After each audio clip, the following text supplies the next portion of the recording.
করে। আর গোমাংস ভক্ষণ করলে কি হয়? পরবর্তী জন্মেতে যবনের ঘরে গিয়ে জন্ম, হিন্দুর ঘরে আর হবে না। এইবার মরণ খাওয়া খাও, যত পারো খাও, এইবার খুব খাওয়া খাও, খুব ভোগ করো, খুব খাও, আর নরকে যাও। মহাপ্রভু চাঁদ কাজীকে বলেছিলেন, হে কাজী, তোমরা গোহত্যা করো। পাপটা কি জানো? গরুর শরীরে যত লোম আছে তত কোটি জন্ম তোমাকে নরকে পড়ে করতে হবে, নরকের জ্বালা জ্বলে পুড়ে মরতে হবে। গরুর গায়ে যত লোম আছে তত কোটি জন্ম। কাজী শুনে চোখ কি কথা? হ্যাঁ, তখন বলছে তুমি তো আমার ভাগ্নে হও, আমি তোমার মামা হই গ্রাম সম্পর্কে। তার মানে দাপর যুগেতে চাঁদ কাজী ছিল কংস, আর মহাপ্রভু ছিল কৃষ্ণ, মামা ভাগ্নের সম্পর্ক। এই যুগেতে এসে চাঁদ কাজী হয়েছে আর কৃষ্ণ হয়েছে মহাপ্রভু। তুমি তোমার ভাগ্নে, আমাকে এইরকম শাস্তি হবে? তোমার মতো ভাগ্নে থাকতে। তারপরে তোমাদের ধর্ম আলাদা, আমাদের ধর্ম আলাদা। তখন মহাপ্রভু বলছে, তোমাদের ধর্ম আমাদের ধর্ম এগুলো মূর্খের ভাষা। যারা মহা মহা মূর্খ তারাই কেবল বলে তোমাদের ধর্ম আর আমাদের ধর্ম। যাদের একটু জ্ঞান আছে তারা কোনোদিন বলবে না ওইটা তোমাদের, এইটা আমাদের।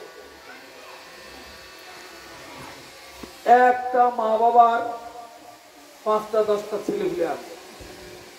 কোন ছেলে কি বলে, এটা তোর মা, এটা তোর মা, ওইটা আমার মা, ওইটা আমার বাবা, এটা তোর বাবা, এরা বলে? সকলেরই তো একটাই মা, সকলেরই তো একটাই বাবা। যেটা ছেলেগুলো মূর্খ, তোর মা না আমার মা, তোর বাবা না আমার বাবা। মহা মহা মূর্খ যারা তারাই বল। মাথার উপরে কটা সূর্য আছে? 5টা না 10টা? কেউ কখনো বলে এটা আমাদের সূর্য, ও ওইটা পাকিস্তানের সূর্য, ওইটা বাংলাদেশের সূর্য, এরকম হয়? একই সূর্য সারা পৃথিবীকে আলো দিচ্ছে, তদ্রূপ একই ভগবান।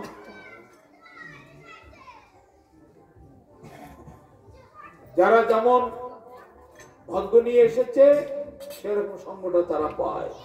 নিজ নিজ কর্মদোষে, নিজ নিজ কুকর্মের ফলস্বরূপ যে যেমন সঙ্গ পেয়েছে সেরকম ভাবে তারা দল তৈরি করে।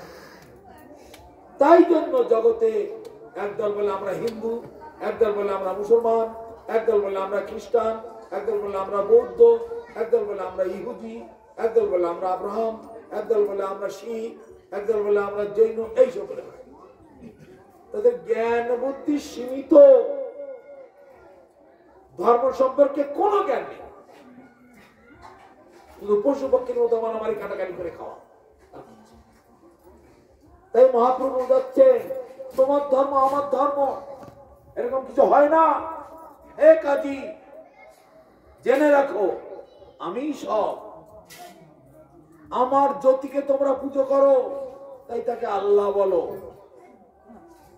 আল্লাহটা কে? আমারই জ্যোতি, কিন্তু আমাকে তোমরা চেনো না। হিন্দুদের ঘরে আছে শঙ্করাচার্যের দল, ওরা কি বলে? ব্রহ্ম, অহম ব্রহ্মাস্মি, আমি সেই, আমি ভগবান, আমি সব। তার মানে আমার জ্যোতির মধ্যে ওরা ডুবে গেছে, আমাকে চিনতে পারছে না। আমার জ্যোতিকে ওরাও পুজো করে, আমার আসল স্বরূপটা জানে না। নাহম প্রকাশে সর্বস্ব, যোগমায়া সমাবৃত। আমি সকলের কাছে ঠিকঠাক ভাবে প্রকাশিত হই না, আমি যোগমায়ার দ্বারা আবৃত থাকি। কিরকম ভাবে? মানুষের মতন ঘুরে বেড়ায়, এই লোকে আমাকে সাধারণ মানুষ বলে মনে করে।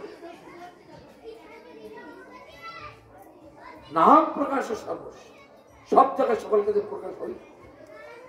মূর্খ মানুষেরা আমাকে সাধারণ মানুষ বলে মনে করে, কিন্তু মানুষের মতো ঘুরে বেড়াচ্ছে। সেই রকম অবজানন্তি মাং মুড়া, অবজানন্তি মানে জানে না, মাং মানে আমাকে, মুড়া মানে মূর্খরা। জগতের মূর্খ মানুষেরা আমাকে চিনতে পারে। তাই কেউ আমার জ্যোতিকে পুজো করে, কেউ আমার দেওয়া সৃষ্টি, আমারই সৃষ্টি করা কোন জীব তাকে পুজো করে। যেমন সূর্য, এই এখন আমাদের শেষ হয়নি ছট পুজো, বিহারের দিকে লোকেরা ছট পুজো করে। ছট পুজো করে কি? সূর্যের পুজো। সূর্য তো আমারই তেজ, কোটি কোটি সূর্য আমার নখের কোনা দিয়ে বেরোচ্ছে, আমার একটা একটা লোমকূপের গোড়া দিয়ে কোটি কোটি ব্রহ্মাণ্ড সৃষ্টি হচ্ছে। সূর্য তো আমারই তেজ।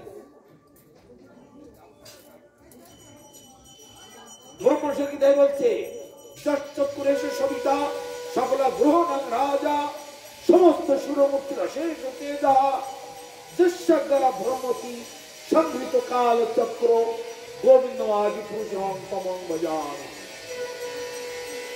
জগতের এই চন্দ্র সূর্য তার চক্ষু স্বরূপ, যেটা দেখছেন, হে কৃষ্ণ চক্ষুরে এসে সবিতা, সবিতা মানে সূর্য, সকল গ্রহের রাজা, সমস্ত গ্রহের রাজা হচ্ছে সূর্য। সূর্যকে কেন্দ্র করে পৃথিবী ঘুরছে, পৃথিবীকে কেন্দ্র করে চন্দ্র ঘুরছে, সূর্যকে কেন্দ্র করে আরো কোটি কোটি গ্রহ নক্ষত্র সব সূর্যের চারিদিকে ঘুরছে। তাই বলছে চক্ষুরে এসো, যার চক্ষু স্বরূপ হচ্ছে সূর্য এবং চন্দ্র, সমস্ত গ্রহের রাজা। যশ্চক্রে এসে সবিতা সকল গ্রহণাং রাজা সমস্ত সুরমূর্তির অশেষ তেজহা। সুরমূর্তি মানে যত দেবতা আছে তাদের মধ্যে শ্রেষ্ঠ দেবতা হচ্ছে সূর্য। সকল গ্রহণাং রাজা সমস্ত সুরমূর্তির অশেষ তেজহা, অশেষ তেজ। বিজ্ঞানীরা বলছে এই যে পৃথিবীতে আমরা বাস করছি, এই পৃথিবীর থেকে 13 লক্ষ গুণ বড় সূর্য। এটা বিজ্ঞানীদের, এটা আমাদের মতে না। এই পৃথিবীর থেকে কোটি কোটি গুণ শ্রেষ্ঠ। বিজ্ঞানীদের তো জড় জ্ঞান, ওদের হিসাব তুচ্ছ, ওদের হিসাব সবটা ঠিক হয় না। তাই বলছে, তাহলে হে কৃষ্ণ তোমার চন্দ্র সূর্য দুটি চোখ। কৃষ্ণ এই জগৎ অর্জুনকে বিশ্বরূপ দেখিয়েছিল, তখন কৃষ্ণ অর্জুন এটাই দেখেছিল, পা মাটিতে থেকে আছে, মাথা আকাশে থেকে আছে, হাজার হাজার বাহু, হাজার হাজার উরু, হাজার হাজার হাত, হাজার হাজার তার পা, চন্দ্র সূর্য তার দুটো চক্ষু। কৃষ্ণের মধ্যে বিষ্ণু, নারায়ণ, শিব, গণেশ, লক্ষ্মী, কোটি কোটি সূর্য, কোটি কোটি সূর্য, কোটি কোটি চন্দ্র, মানে কৃষ্ণের বিশ্বরূপের তেজ কোটি কোটি সূর্যের তেজের মতো, তাকাতেই পাচ্ছে না। তাই অর্জুন বলছে, তোমার এত তেজ আমি মূর্ছিত হয়ে পড়ে যাচ্ছি, অসহ্য, সহ্য করতে পারছি, তুমি স্বাভাবিক হয়ে যাও, সংবরণ করো, সংবরণ করো, স্বাভাবিক হয়ে যাও। তাহলে আমি সেই কৃষ্ণকে বাদ দিয়ে সূর্যকে পুজো। কারা? মূর্খ মানুষেরা।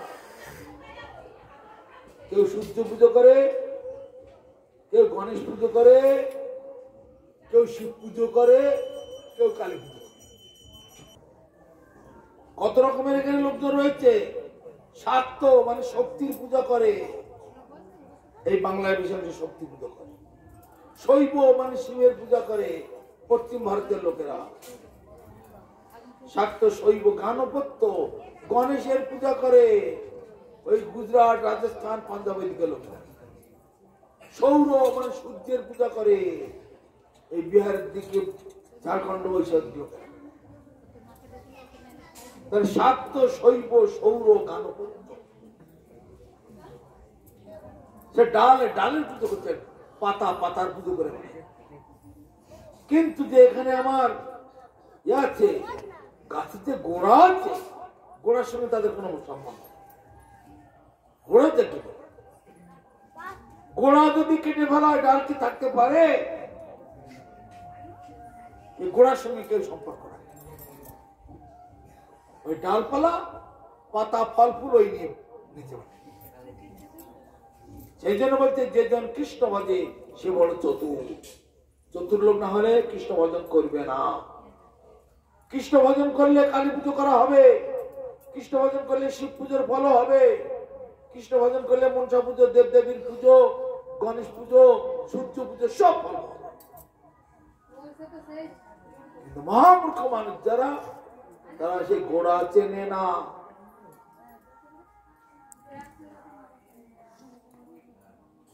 কয়েকটা ছোট্ট কাজ, কিচ্ছু নয়। সবাই সংসার যেমন করছে সংসার করবে, শুধু সংসারের নিয়মটাকে পাল্টে, আর কিছু ছেড়ে ছেড়ে দিয়ে মাথা নাড়া করে গেরুয়া পরে ব্রিজ দেখতে হবে, এটা বলা হচ্ছে। সব যে যেখানে আছে সব সেইভাবে থাকো, শুধু নিয়মটাকে পাল্টাও। রাস্তায় চলতে কারো নিষেধ নাই, সরকারের রাস্তা সবাই চলবে, কিন্তু রাস্তায় যে নিয়ম কানুন আছে সেটা কিন্তু মানতে হবে। লাল বাতি চলেছে, কেউ কি গাড়ি চালাতে পারবে? দাঁড়াবে কিনা? দাঁড়িয়ে যাবে সবাই। আবার সবুজ বাতি চলবে, এবার চলো। উঁচু নিচু আছে, বাম্পস আছে, ছবি দিয়ে দেখাচ্ছে। সামনে স্কুল আছে, হসপিটাল আছে, তেজটা কমাও, 10-20 মধ্যে স্পিডটা রাখো, সেগুলো মানতে হবে। তা নাহলে ছেলেগুলো মরে যাবে। এগুলো রাস্তার নিয়ম। রাস্তায় চলার অধিকার সবাই চলবে রাস্তায়, কিন্তু রাস্তার নিয়ম কানুন গুলোকে পালন করতে। তাই যদি না পালন করতে পারো, তাহলে তোমার রাস্তায় চলার কোনো অধিকার নেই। তেমনি এই জগতে সবাই থাকবে, কিন্তু জগতের নিয়মটাকে পালন করতে হবে। দুই রকমের সংসার, একটা মায়ের সংসার, একটা ভগবানের সংসার। মায়ের সংসারটাকে পরিবর্তন করে ভগবানের সংসার বানাতে। এই প্রথম মাস, বৈষ্ণবের 4টে মাস, প্রথম মাসে শ্রাবণ মাসে শাক খাই, শ্রাবণে বর্জ্যে শাক, ভাদ্রে দধি, আশ্বিনে দুধ, আর কার্তিকে মাস কলাই, যাকে বলে বিউলির ডাল। প্রধান এই 4টে। তবে এই কার্তিক মাসটাকে আবার দামোদর মাস বলা হয়েছে, রাধারানীর অতীব প্রিয় মাস। পূজ্যব্রত, কার্তিক ব্রত, দামোদর ব্রত, কত কিছু বলে। এই মাসটির নিয়মটা একটু বেশি। সিম, বরবটি, সরষের তেল, সেদ্ধ চাল, তারপরে লাউ, তারপরে পুঁই শাক, কলমি শাক, পটল, বেগুন, টমেটো, এইসব বেশ কিছু জিনিস খেতে হয়। বৈষ্ণবরা সবাই এক সেদ্ধ করে খায়। ওই আলু, পেঁপে, কাঁচকলা, মিষ্টি কুমড়ো, লাল আলু, মোড়, মোচা, এইসব দিয়ে একটু মুগের ডালের মধ্যে চালটা দিয়ে একসঙ্গে সেদ্ধ করে এক পাক। জিহ্বা লালসার দিকে অত লাফালাফি করলে হবে না।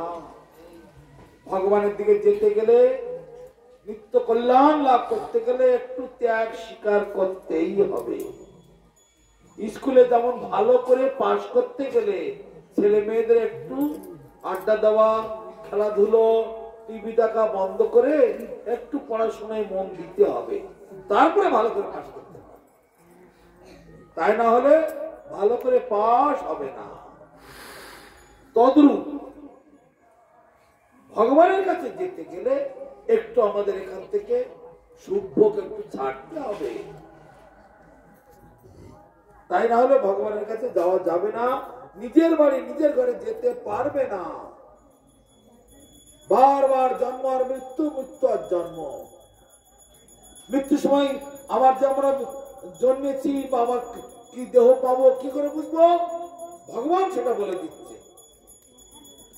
ইয়াং ইয়াং বাপি স্বর্ণ ভাবম ত্যাজিতন্তে কালেবরম তম তমে বৈতি কন্তেও সদা তদ্ভাব ভাবিতা।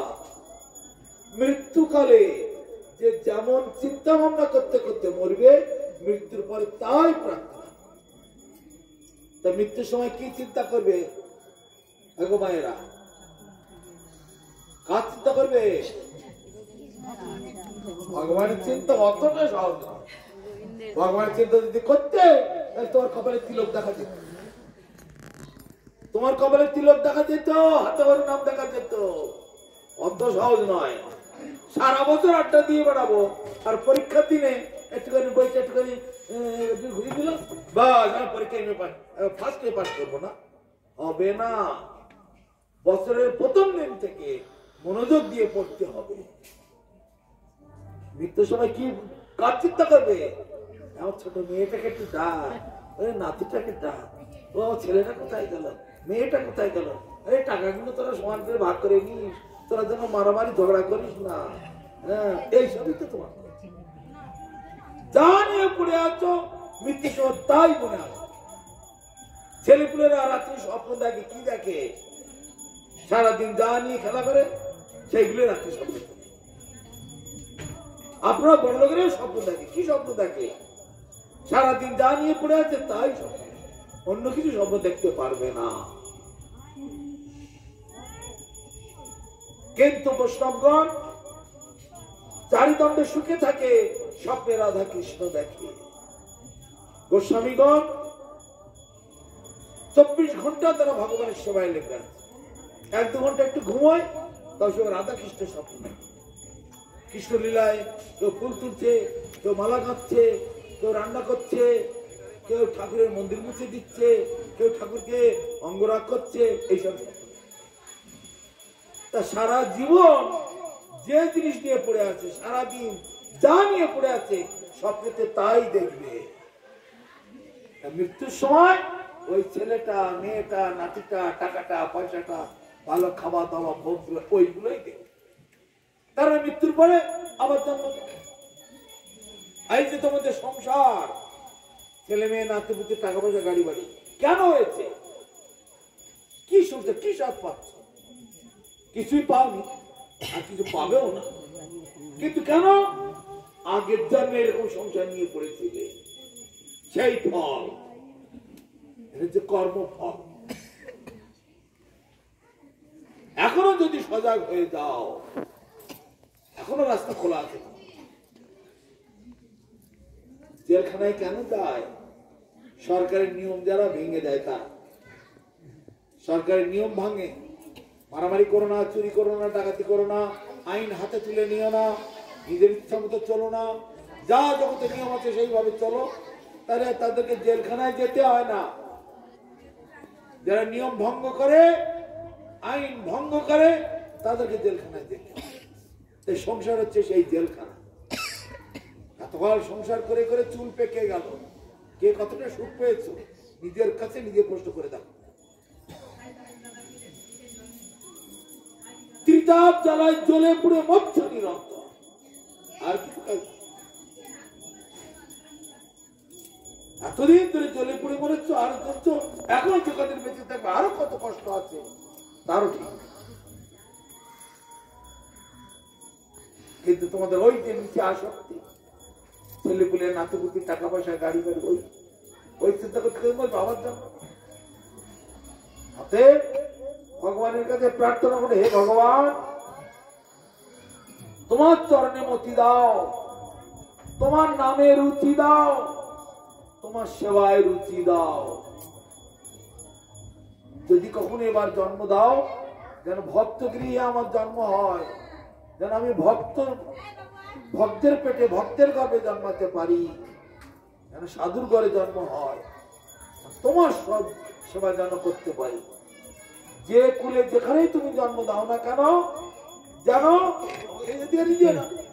ওইখান থেকে দেখিয়ে দাও। এই শোনো, এইদিকে দেখো না, সকলকে দেখিয়ে দাও এইভাবে। যাও, হয়ে গেছে। এইসব একটা ঝামেলা কর। অতএব ভগবানের কাছে প্রার্থনা করো। আমাদের কীর্তনের মধ্যে রয়েছে, কীট জন্ম হোক যত তুহা দাস, কিন্তু বহির্মুখ ব্রহ্ম জন্মে নাহি মোরাস। যদি পোকামাকড় হয়ে জন্ম হয় হে ভগবান, তবে যেন তোমার দাস হতে পারি। আর যদি বহির্মুখী করে জন্ম দাও, ওই ব্রহ্ম হয়েও জন্ম আমার দরকার নেই। ব্রহ্ম মানে ব্রহ্মাণ্ডের ম্যানেজার, মালিক, বা স্বর্গের রাজা ইন্দ্র, ওরকমও আমার দরকার নেই। যেখানে জন্ম দাও না কেন, তোমার দাস হতে পারি, জানো, তোমার ভক্ত হতে পারি, তোমার সেবা করতে পারি। আর যদি কৃপা করে আমাকে তোমার ধামে, তোমার গোলক বৃন্দাবনের নিত্য ধামেতে যদি আমার জায়গায় দাও একটু, তাহলে তোমার পরম সৌভাগ্য, তোমার অশেষ করুণা। কিন্তু আমি মহাপাপী, মহাঅপরাধী, ওই বৃন্দাবনে আমার জায়গা তো নাই, আমি জানি। তবে সব সময় মনে এটাই প্রার্থনা, গোলক বৃন্দাবন ধামেতে যেন আমার জায়গা হয়। এ ভগবান, তোমার যেন দাস হতে পারি, তোমার সেবা করতে পারি, তোমার পূজন করতে পারি, আর অন্য কোন দিকে যেন আমার মন না যায়। এইভাবেতেই ভক্তগণ প্রার্থনা করে, জন্মে জন্মে যেন তোমাকেই পেতে পারি। তার জন্য দরকার কি? সদ্গুরুর চরণাশ্রয় করতে হবে। ওই ঠাকুর ঘরে ওখানে আরতি করছে, কোন একটা সমস্যা হয়েছে, ঠাকুরের কাছে মাথা কুটে মরলেও ঠাকুর কিন্তু কথা বলবে। ঠাকুর কি বলবে? আমি এই জগতে গুরু রূপ ধরে ঘুরে বেড়াচ্ছি, আমার কাছে এসে। আর আমি তো এখানে মন্দিরের মধ্যে বিগ্রহ হয়ে দাঁড়িয়ে আছি, আমার কাছে কথা বললে আমি তোমার কোনো কথা শুনবো না। আমি জড় জগতে মনুষ্যের রূপ ধারণ করে, গুরু রূপ ধারণ করে আমি ঘুরে বেড়াচ্ছি। তাই শাস্ত্রে বলছে, গুরু কৃষ্ণ রূপ হন, শাস্ত্রের প্রমাণে গুরু রূপে কৃষ্ণ কৃপা করেন ভক্তগণে। তোমার কোন একটা সমস্যা নিয়ে ঠাকুরের কাছে বললে ঠাকুর কিন্তু শুনবে না, কিন্তু গুরুর কাছে বললে গুরুর তার সমাধান দেওয়ার চেষ্টা করো। এইভাবে করো, সেইভাবে করো, এইভাবে চলো, সেইভাবে চলো, এইভাবে চলো, গুরু সব বুঝিয়ে বলে। তো ভগবানের কাছে গিয়ে, ভগবানের দরজায় গিয়ে মাথা খুঁটে মাথা ফাটিয়ে ফেললেও ভগবান শুনবে না। তাই বলছে, আচার্যম মাং বিজন্যের নাম মন্যেত করিচিত। হে অর্জুন, আমি জগতে আচার্য রূপে বিচরণ করি। ন মর্তবুদ্ধ সর্বদেবময় গুরু। আমাকে কোন মর্ত বুদ্ধি বা মনুষ্য বুদ্ধি করবে না। সমস্ত দেবী দেবতা সব আমারই মধ্যে অবস্থান করে। আমি যখন গুরু রূপে জগতে বিচরণ করি, হরিনাম করি, লোককে হরিনাম করাই, লোককে বড় বড় সভা সমিতিতে আহ্বান করি, তাদের বোঝাই, সমস্ত দেবী দেবতারা এসে আমাকে প্রণাম করে। আমার শরীরেই সমস্ত দেবী দেবতারা আশ্রয় নিয়ে থাকে। সেই জন্য সমস্ত দেব দেবীর পুজো আমাকে পুজো করলেই হয়ে যায়। ভাগবতে বলছে, গুরু সুর নরর মতি যশোবা নারকিশ। গুরুদেবকে যদি মনুষ্য বুদ্ধি করা হয়, তাহলে তার নরক গতি হয়। গুরুদেবকে কখনো মনুষ্য বুদ্ধি করতে নাই। সাক্ষাৎ হইতেন সমস্ত শাস্ত্রই, সমস্ত শাস্ত্রেতে গুরুদেবকে বলছে সাক্ষাৎ হরি অবতীর্ণ হয়েছে গুরু রূপে। কলিযুগে সাধু পাওয়া দুর্লভ জানিয়া, সাধু গুরু রূপে কৃষ্ণ আইলা নদিয়ায়। সাধু রূপে, গুরু রূপে স্বয়ং ভগবান গৌর সুন্দর এসেছে। আবার তিনি কি বলছেন? আমি যখন চলে যাব, আমার প্রতিনিধিগণ জগতে বিচার করবে, প্রচার করবে, জগতের লোককে বুঝিয়ে সুঝিয়ে আমার পথে নিয়ে আসার চেষ্টা করবে। আমারই রাস্তা, আমারই পদাঙ্ক অনুসরণ করে তারা চলবে। সেজন্য আমাদের গুরুবর্গ, ছবিতে দেখতে পাচ্ছেন, এরা আমাদের গুরুবর্গ। এরা মহাপ্রভুর আদেশে, মহাপ্রভুর কথা, মহাপ্রভুর বিচারধারা এরা জগতে প্রচার করছে, করেছেন। এখনো করে যাচ্ছে। সেই জন্য ভগবানের কাছে গেলে আপনারা কিছুই পাবেন না, আগে গুরুর কাছে যেতে হবে, গুরুর চরণ আশ্রয় করতে হবে। সেই জন্য শাস্ত্রে বলে আশ্রয় লইয়া ভজে তারে কৃষ্ণ নাহি তজে, আর সব মরে অকারণ। যারা গুরুচরণ আশ্রয় করে ভগবান তাদেরকে দুয়ার ভরে, আর যারা গুরুকে বাদ দিয়ে ভগবান ভগবান করে কাঁদে, ঘোড়া ডিঙিয়ে ঘাস খাওয়া, ভগবান তাদের কথা শোনে না। তারা মূর্খ, তারা হচ্ছে মহামূর্খ ভক্ত। আমার ভক্ত যে হবে মদ ভক্তা পূজা বোধিকা, আমার থেকে আমার ভক্তের পূজা বড়। আমি বৈকুণ্ঠে থাকি না, যোগীদের হৃদয়েও থাকি না, সুই জপ করতে থাকি না, যোগীদের হৃদয়েও থাকি না। কোথায় থাকি? মদ ভক্তা যত্র গায়ন্তী তত্র তিষ্ঠমি নারদ। হে নারদ, আমি বৈকুণ্ঠে বসে বসে লাড্ডু পুরি খাই না। যোগীরা কঠোর তপস্যা করছে, পাহাড়ে, পর্বত গুহায়, বনে জঙ্গলে, আমি সেখানেও থাকি না। কোথায় থাকি? আমার ভক্তগণ যেখানে আমার নাম গুণগান কীর্তন করছে, কলিযুগের মহামন্ত্র রাধাকৃষ্ণ, এই রাধাকৃষ্ণ কলিযুগেতে আমি হরে কৃষ্ণ হয়ে এসেছি। যারা এই কীর্তন করে আমি সেখানেই বিরাজ করি।